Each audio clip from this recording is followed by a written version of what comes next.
Coming up on Primetime News, tensions rise between Korea's rival parties as a bribery scandal involving big political names dominates an interpellation session at the National Assembly.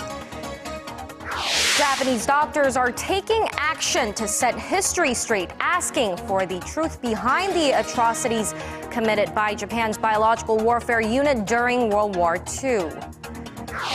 The number of jobs in Korea's manufacturing sector hits a 17-year high in February. But it's not all rosy as it comes amid sluggish growth in the industry. Stay tuned for these stories and more.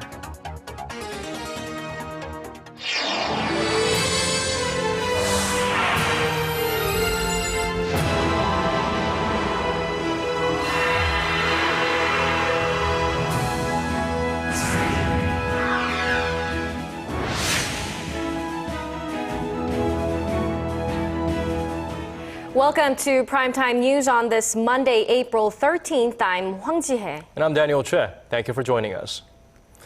Our top story, the ripple caused by the Sung Woan-jong list.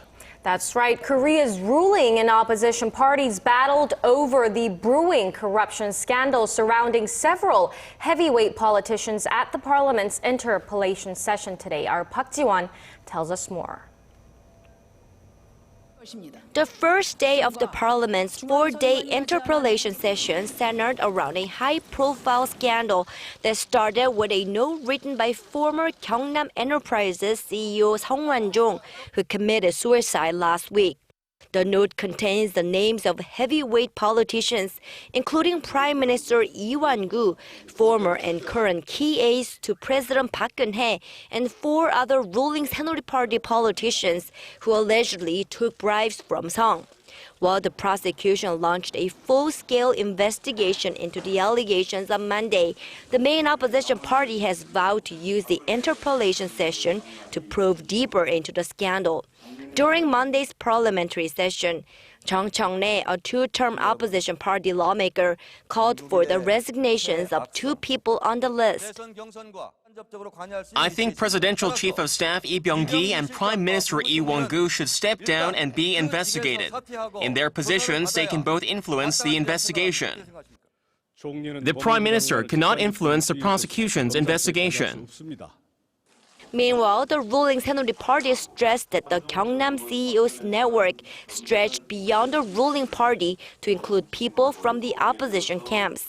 One ruling party lawmaker, Kim Sung-tae, also called on the prosecution to widen its net and include more people in the opposition camp in its investigation, arguing that the late businessman was given two presidential pardons by the late President Roh Moo-hyun.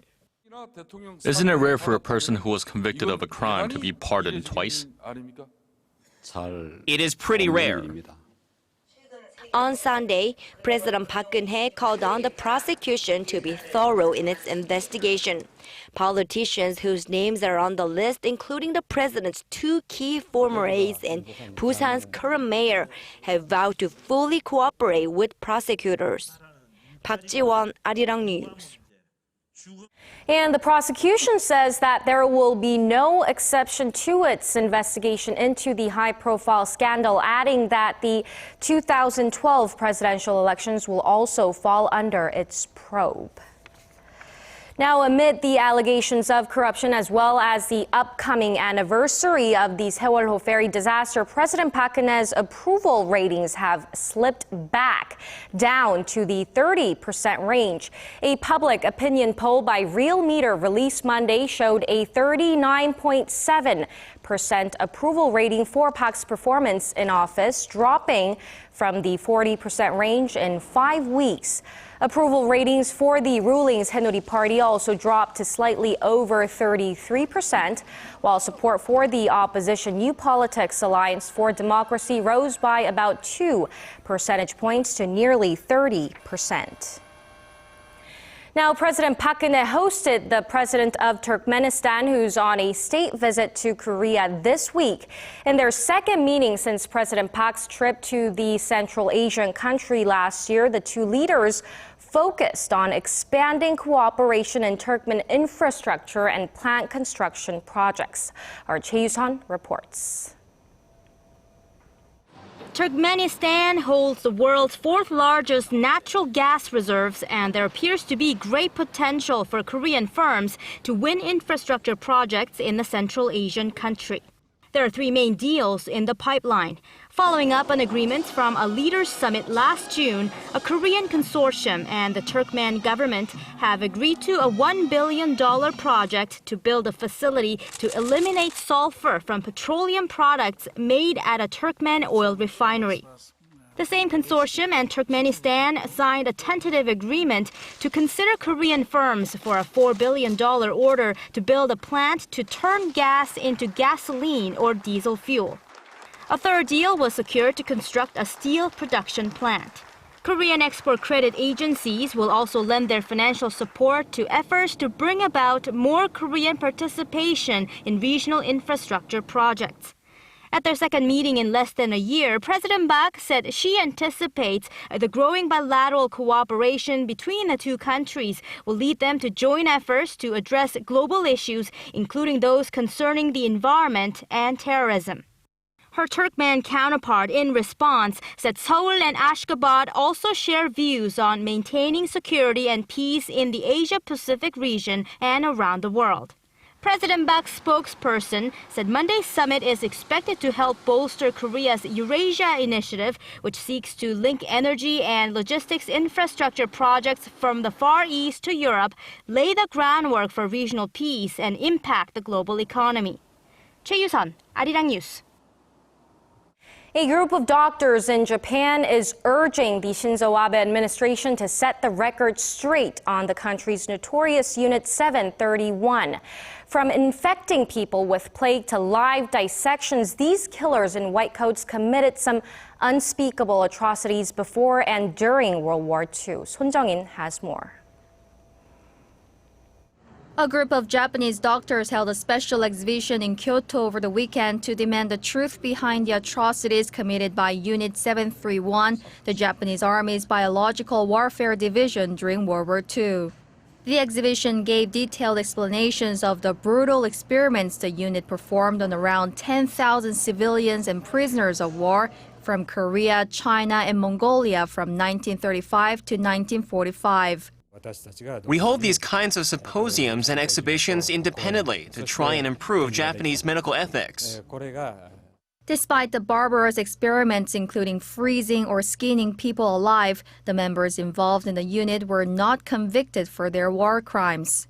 The United States secretly granted them immunity from prosecution in return for the data they got from the vivisections. Officials of the unit also received doctorates and went on to become renowned scientists. 70 years after the war, some doctors in Japan are taking action to try and set history straight. Why did this happen? What exactly happened? We need to first answer these questions correctly. However, Japanese Prime Minister Shinzo Abe still refuses to publicly release the related data.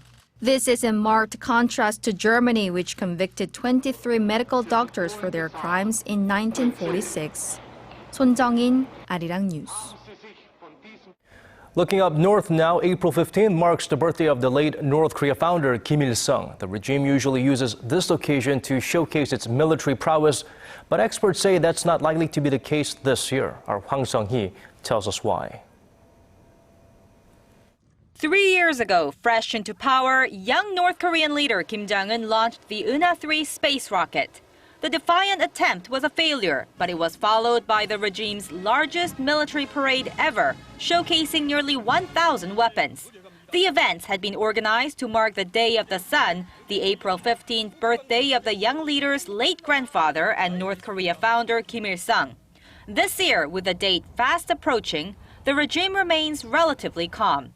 North Korea's state-run media reported Monday that the military held a ceremony on Sunday to reaffirm its loyalty to Kim Jong-un ahead of the Day of the Sun. Experts don't expect any provocations from Pyongyang in the next couple of days. So I think there's a strong need for the regime, as well as for Kim Jong-un, to establish strong reputation as a strong leader who doesn't really care. I think Kim Jong-un has consolidated his power, so he has less of a need to show to the rest of the world who the leader is. Some say the next North Korean provocation will come just before the young leader's first overseas trip.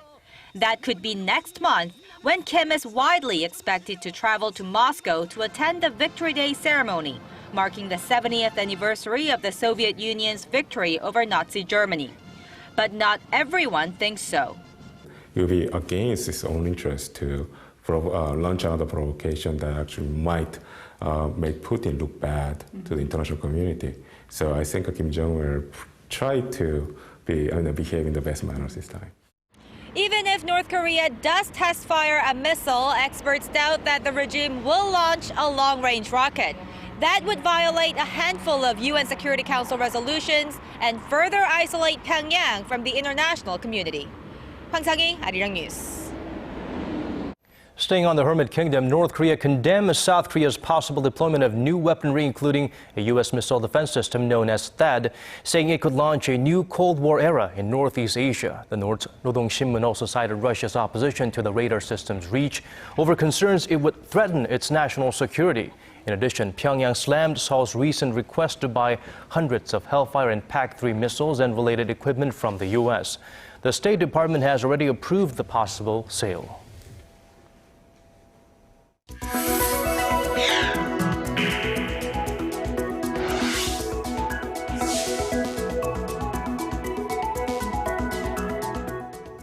The South Korean government has denounced Sunday's armed attack on its embassy in Tripoli, in which 2 Libyan police officers were killed.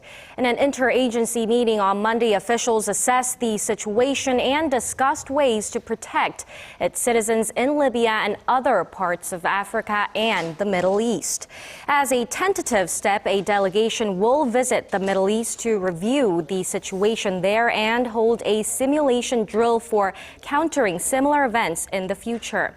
The Foreign Ministry is also asking all South Korean nationals in Libya to leave the country. The case is still under investigation, but a ministry official said the government is not ruling out the possibility that the attack was targeted at the South Korean embassy. Moving on to other stories, Korea's manufacturing sector, which has been at the heartbeat of the nation's economy for many decades, has been having a torrid time over the past couple of years. But while annual production growth has recently stumbled along in the 0% range, the number of people employed in the industry is at its highest point since the late 1990s. Our Kim Min-ji has more. The number of jobs in Korea's manufacturing industry has been on an upward trend for 32 straight months, hitting a 17-year high in February. That's what Statistics Korea data shows despite the sluggish economy weighing industrial output down. Over 4.4 million people had jobs in the sector, up 3.7% from a year ago. The industry has regularly added new jobs since the mid-1970s, before job growth slowed in the wake of the Asian financial crisis, and then again during the 2008 global financial crisis. Job expansion picked up in 2010 on the back of economic recovery and has since been on the rise. Before 2008, structural reforms in manufacturing limited the number of jobs, even though the industry was expanding. But after the financial crisis, the better the industry did, the more jobs were created, especially in key sectors such as automobiles and machinery. What's notable now is that industrial output has slowed sharply. Production rose just 1.4% in 2012 and since has only recorded annual growth in the 0% range. This has raised concerns that the phenomenon could lead to employment without growth. The number of jobs has increased at a fast pace, and one factor behind this is the rise in the number of people working shorter hours.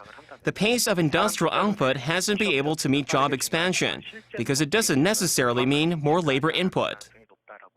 Experts say that with more people actively looking for work, especially those in the baby boomer generation who have to prepare for retirement, employment figures will likely continue to rise for some time. Kim Min-ji, Arirang News. Korea's working population is expected to drop at one of the fastest paces in the Asia-Pacific region, setting off alarms in that the economy might be losing its dynamics. The World Bank says the number of Koreans aged 15 to 64 is forecast to dwindle by over 15% from 2010 to 2040. Only Korea and Hong Kong exceeded the 15% mark. The global institution added that Korea also has the world's second fastest aging population after Vietnam. The Koreans love meat, and I'm no exception. That's true, and recent data shows Koreans are consuming more of the stuff than ever. The Agriculture Ministry says the average Korean chomped through nearly 43 kilograms of meat in 2013. That's nearly 4 times more pork, chicken, and beef than the amount of meat Koreans ate some 30 years ago. While meat consumption has skyrocketed, Koreans are eating far less rice than they used to do. That's right, and the ministry says the average Korean polished off 67 kilograms of rice in 2013, half the amount they ate around 30 years ago. The ministry official attributed the changes to the rising income levels of Koreans and their increasingly westernized eating habits. And Korea is known for its evolving high-tech society, but being one of the most wired countries in the world has its pitfalls. Right. More children in Korea were found to be glued to their smartphones, practically addicted to it, affecting both their family and academic lives. Our Kim Ji-hye has this report. Heads down, eyes fixed, fingers tapping and scrolling, people walking while glued to their smartphones. It's a common sight on the streets of Seoul, and many of them are young kids. Studies show adolescents are more prone to smartphone addiction than adults. In fact, 3 out of 10 were found to be highly addicted and in need of professional treatment, according to a survey last year of 15,000 Koreans between the ages of 10 and 60. If the addiction is left untreated, it may lead to a gradual change in one's personality, says Park Sung-young, a counselor at the Korea Internet Addiction Center, which could in turn harm their relationships with friends and family. More than half of children surveyed said they've argued with their parents because of their smartphone use and thinks it hinders their ability to concentrate on their schoolwork. In response to this worsening epidemic, the Science Ministry and 8 other related ministries said they'll develop specialized school counseling programs to treat young addicts. The government is also providing up to $454 to cover treatment for children from low-income families.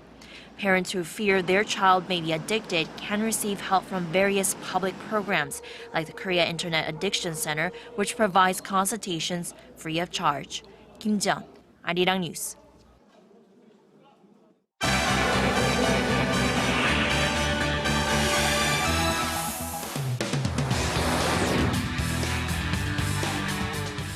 Now it's time to take a look at leading headlines from around the world with our Paul Yi. And our focus today, Hillary Clinton announces her second bid for the White House. Massive anti-government protests erupt in Brazil and in Gulf. A 21-year-old American takes the Masters. Well, Paul, let's start off in the United States. For her second go, Hillary Clinton has made some drastic changes in her campaign to try and win over voters. Will it pay off?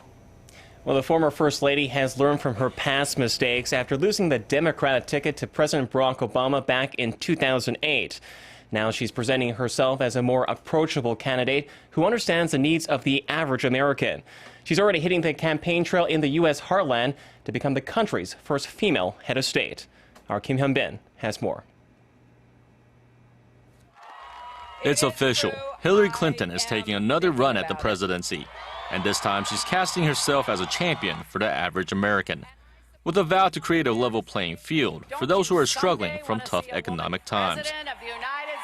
Everyday Americans need a champion, and I want to be that champion. And I hope you'll join me on this journey. Clinton is currently the leading Democratic candidate in the 2016 race and has few expected rivals. According to a recent Reuters Ipsos poll, she's backed by more than 60% of Democrats. Massachusetts Senator Elizabeth Warren, who says she's not running, came in a distant second with 18%. Former Virginia Senator Jim Webb and former Maryland Governor Marion O'Malley are possible Democratic candidates, but polling for both was in the single digits. Still, Clinton will have to overcome the lingering criticism from her last campaign that she's out of touch with the average citizen. After all, she has been one of the most famous figures in the U.S. for the past decade, as a former Secretary of State and the wife of former President Bill Clinton. To overcome her pedigree and broaden her appeal with voters, she has shifted her launch message to something warmer and more empathetic. 2007, when she announced her campaign in her rally in Iowa, the first rally that she appeared at, she said, "I'm in it and I'm in it to win it." This time, she's making it all about the voters. Clinton also lost ground the last time around to her main rival for the Democratic nomination, President Barack Obama, whose use of technology and social media gave him an edge in getting his message out. Clinton kicked off her 2016 campaign with a flurry of video, email, and social media announcements, including one email saying she's going to work her heart out to earn every single vote. Kim Hyun-bin, Arirang News. And turning to Brazil, more than 1 million people have taken part in protests across the country against government corruption. Authorities say the demonstrations spilled across 200 cities, including the nation's largest, Sao Paulo. There were hundreds of thousands marched through the streets on Sunday, voicing their discontent with a prolonged economic recession and the massive bribery scandal facing the state-run oil company Petrobras. Protesters said urgent action was needed to tackle the root of the problem.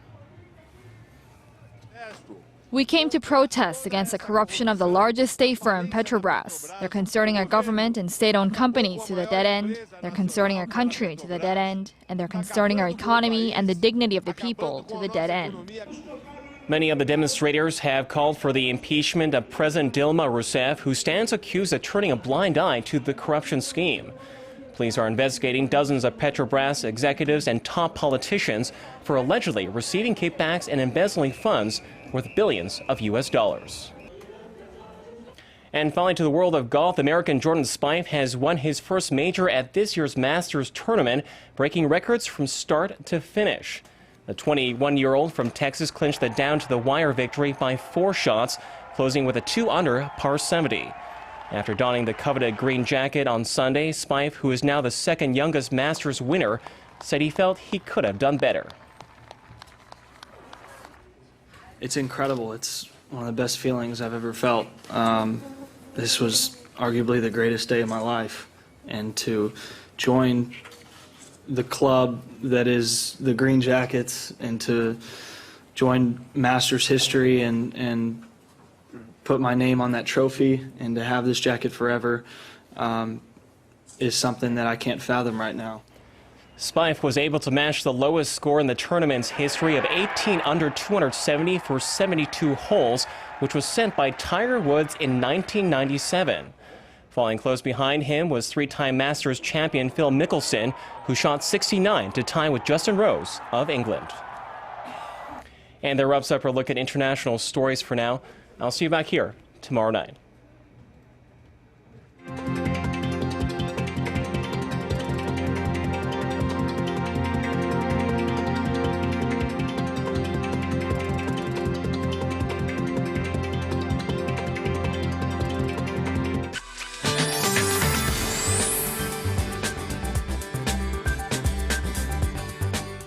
Well, heavy clouds rolled in over the capital city this afternoon as rain hit the central regions and the wet weather began down south. But right now, rain clouds are hovering over most parts of the peninsula, dropping light to moderate showers at times. And sporadic rain will continue through tomorrow evening, with southern provinces getting up to 40 millimeters of precipitation, along with strong gusty winds. And also, temperatures will fall on the chilly side, only rising to 10 tomorrow afternoon here in the capital. So dress warmly and make sure to have an umbrella handy for your Tuesday morning commute. And on that note, let's take a closer look at the readings for tomorrow. So while Seoul will peak at 10, Daegu and Gwangju will see a high of 16 and 13, and Busan reaches 15 tomorrow afternoon. And as for the other regions, Daejeon and Jeju will see a high of 13 and 12, while Dokdo rises to 11. Now it seems like temperatures will return to seasonal north by Wednesday,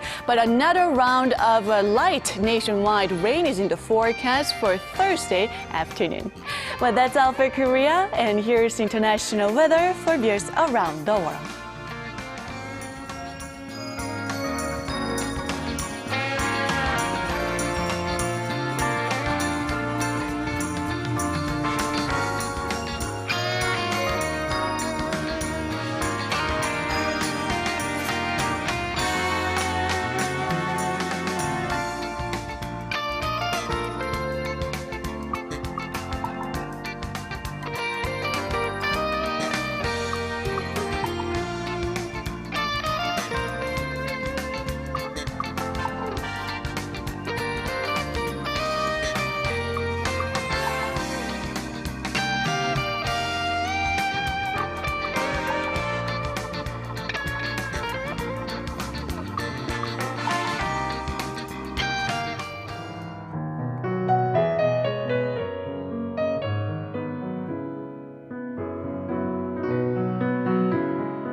And we've come to the end of our newscast. Thank you for staying with us. This has been Daniel Choy. And I'm Hwang Ji-hye. Do join us at the same time tomorrow. Goodbye for now.